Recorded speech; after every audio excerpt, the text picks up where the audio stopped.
Good morning, dear students. How are you all doing? Today we are going to do the poem The Wonderful Words from your NCERT book Honeysuckle. Now, what is this poem about? This poem is about the use of words, and it is going to convey us that how important the words are for a language. We all know that we communicate with each other through any of the language. In all over the globe, we use many languages to communicate our words, communicate our feelings to other. तो the poem is about the words. ये poem जो है वो words के बारे में है. What does the poet want to say? It is written by Mary O'Neill. Mary O'Neill के द्वारा लिखी गई है. Now what is want to convey us? It says, Imagine a world without language. एक ऐसा वर्ल्ड इमेजिन कीजिए जिसमें कोई लैंग्वेज ना हो. All human speak at least one language, कि सभी व्यक्ति जो हैं वो कम से कम एक लैंग्वेज तो बोलते ही हैं जिससे हम एक दूसरे के साथ बातचीत कर सकते हैं, अपने विचार एक दूसरे तक पहुंचा सकते हैं. The words we speak bring out our thoughts. तो जो शब्द हम बोलते हैं वो हमारे विचारों को बाहर निकालते हैं, हमारे विचार दूसरों के सामने रखते हैं. Now let us read out the following poem on words. Now what is want to convey? Never let a thought shrill or die for want of a way to say it, for English is a wonderful game and all of you can play it.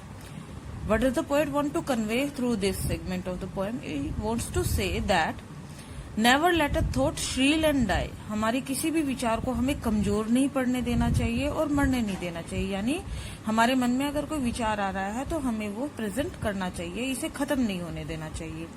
For want of a way to say it, सिर्फ इस वजह से नहीं खत्म कर देना चाहिए कि हम इसको प्रस्तुत नहीं कर पा रहे हैं, इसके लिए शब्द नहीं चुन पा रहे हैं.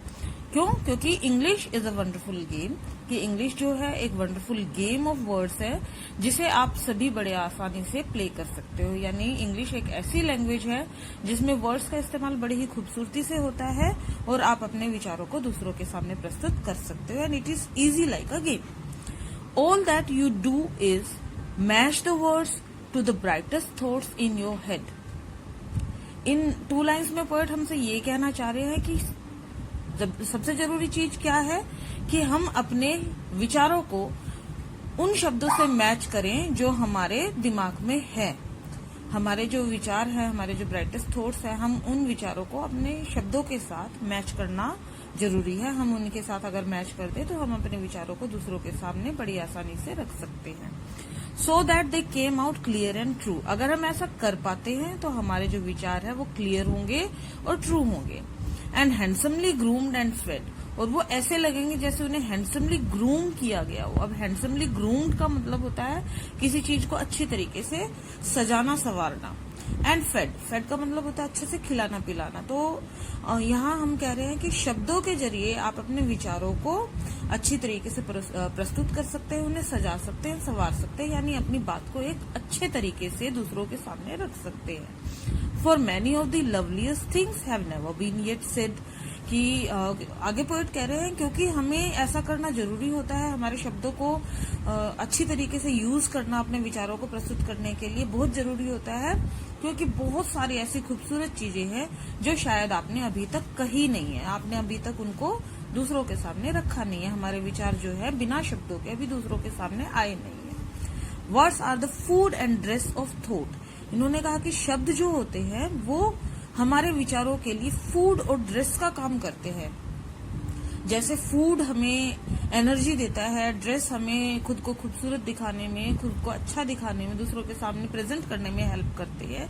इसी तरीके से वर्ड्स भी हमारे विचारों के लिए ड्रेस और फूड का काम करते हैं. They give it its body and swing.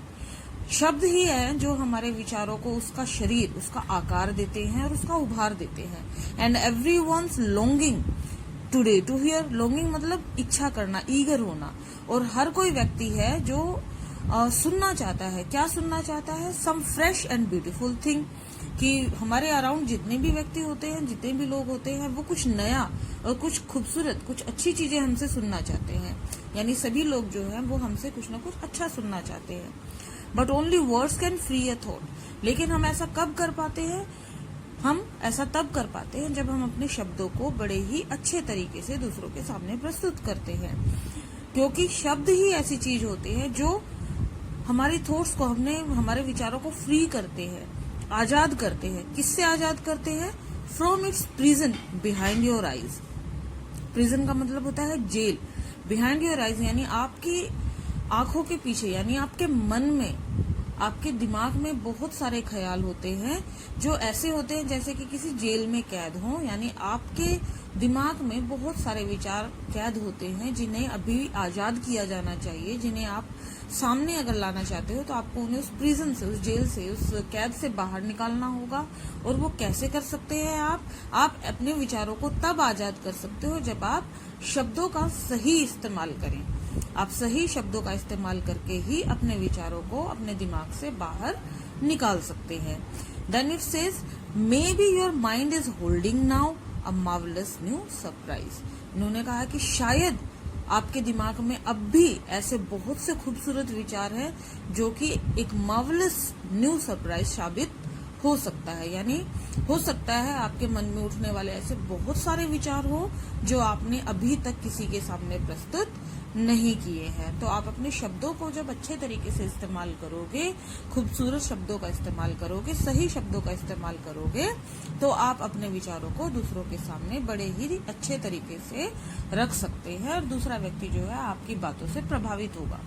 इसीलिए कहा जाता है कि जो वर्ड्स होते हैं वो बड़े ही वंडरफुल होते हैं, बड़े ही खूबसूरत होते हैं और अपने सही शब्दों का चुनाव करके हम अपनी बात को दूसरे के सामने कन्वे कर सकते हैं।